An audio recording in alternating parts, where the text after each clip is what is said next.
Welcome to then Unit 3, Digital Communication. Please note that all our contents from the module manual and then should be referenced in accordance to RIBL 2011 or the IE 2020, and I've also included a list of figures.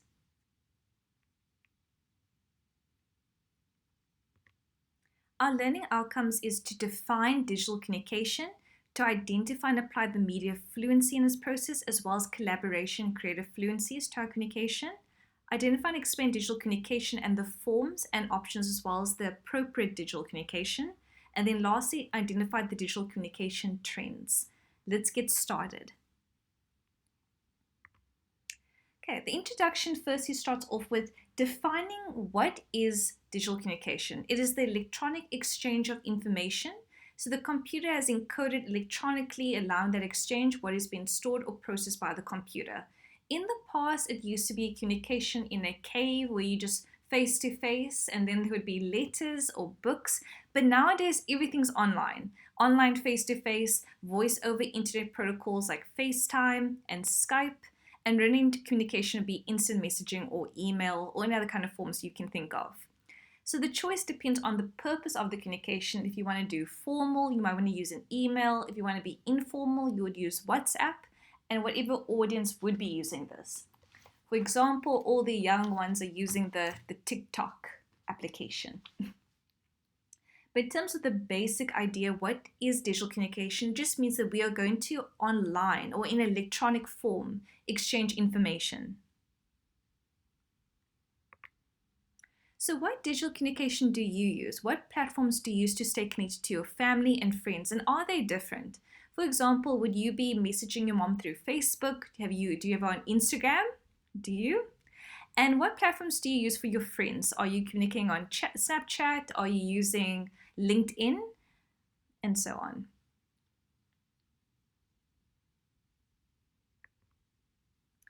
I've included as well in the lesson plan to look up Gary Turk, which is just to show how technology has affected us and has it affected our socializing. And I've also created an activity around this. Do you think that as technology has increased in the digital world, we've become, not as good at socializing?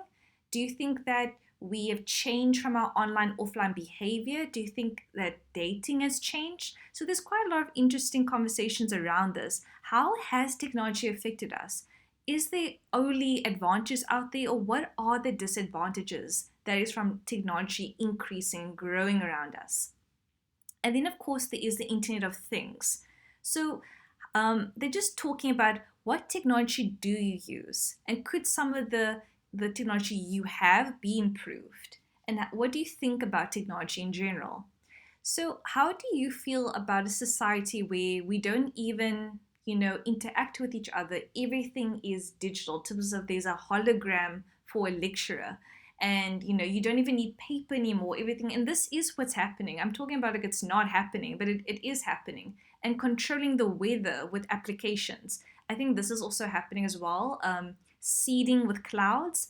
So has technology become a really good thing in terms of, let's just talk about socializing? Do you feel like it's changed or not? It's quite an interesting discussion to have there that you can discuss with your classmates. So they start us off with the process of the communication model. So they're talking about how there usually will be a sender, which is a person that will start off the conversation and create a message, and then the receiver must decode what has been sent through that message. The sender will encode or create a message, which is what it means. The message itself will be either verbal or non-verbal, and the receiver will have to decode for interpretation what their meaning is, and they respond therefore being the sender. As well as there are other components part of this communication process, such as feedback, which is to make sure that you're having shared meaning. And then, of course, if there's any sort of noise, being psychological noise or physical noise, and so on. And we've also got some real examples in there, and to put this in real life term examples in your model manual, and you can also read that in your spare time. Of course, if there isn't really good communication, this is how miscommunication can occur. So you can type this into Google, into your YouTube, the communication process and how miscommunication happens and how to avoid it.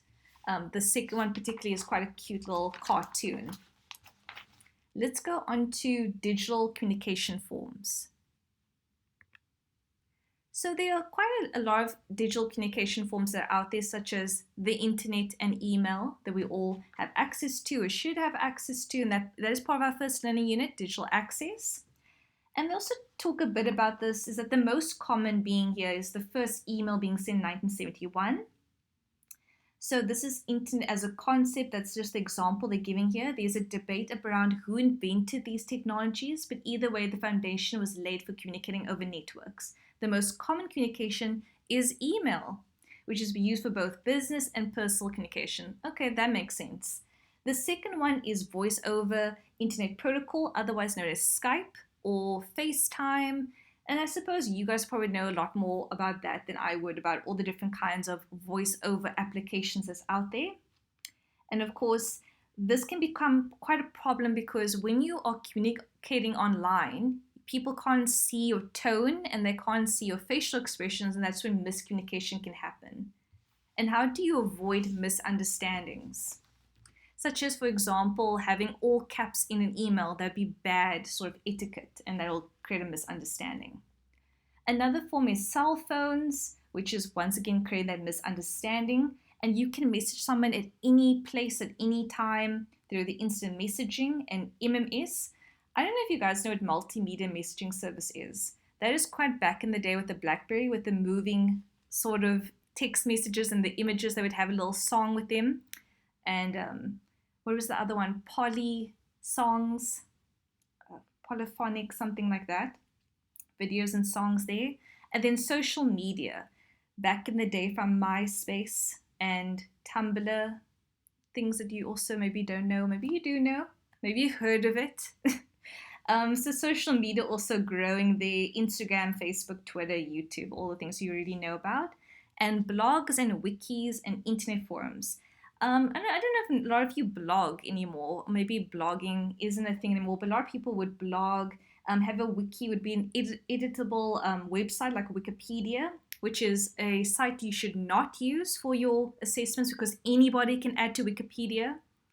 And then other internet forums are like discussion forums and so on.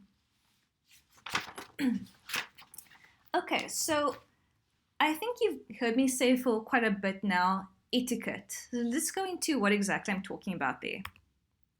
So digital communication does tie in with etiquette because when you're sending an email to your grandmother or your friend or your mom, you need to keep in mind, how you're conducting yourself online, and specifically email etiquette.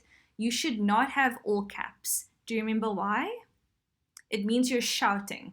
So if you're having all caps and exclamation marks, that's mean you're angry and you're shouting. You do not want to have that in a professional email. Also, make sure that when you're sending off an email to your lecturer or someone in, career aspect, that you have an appropriate and very short subject heading. So that would be the little, what is the subject of your email? Make sure it's very short and not too long so that you can get to the crux of what you're trying to communicate. Look at the size of attachments that you're forwarding. It's quite rude to send a large file to somebody and kind of affecting their bandwidth. The forwarding of emails. So there are a lot of jokes about this one, and it's ended now, but you do not have to, share emails anymore. Everyone's fine in today's age. Back in the day, you could die or not find love, but nowadays it's fine. You don't have to forward emails. And BCC, blind carbon copy. Have you guys seen when you are creating an email, you'll see CC, which is to include someone else, and you'll see BCC. BCC means you don't want those people to sort of, you want, how can I explain this? Actually, let's read it out from the module manual. When sending an email to many people at once, rather make use of the BCC option for their addresses and you put your emails in the to box, that's fine. This ensures that others in the group are not able to obtain another person's email address, thereby you protecting their privacy. Okay, they are writing it like it's a good thing, but I think it's kind of bad. So let's just say you want to send an email to your boss about something or your lecturer. So you CC them in the email so they can get it. But you also want to include your friends, but the lecturer wouldn't know that they included because they're blind copy. Okay, that is why it's probably not a good thing.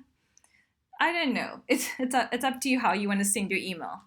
And then in the little what's it called, the lesson plan? Sorry, the lesson plan. There's little quizzes there as well as in this little video that you can go and see your digital etiquette skills. So that's for email. Let's look at blog etiquette in our next part of our video clip.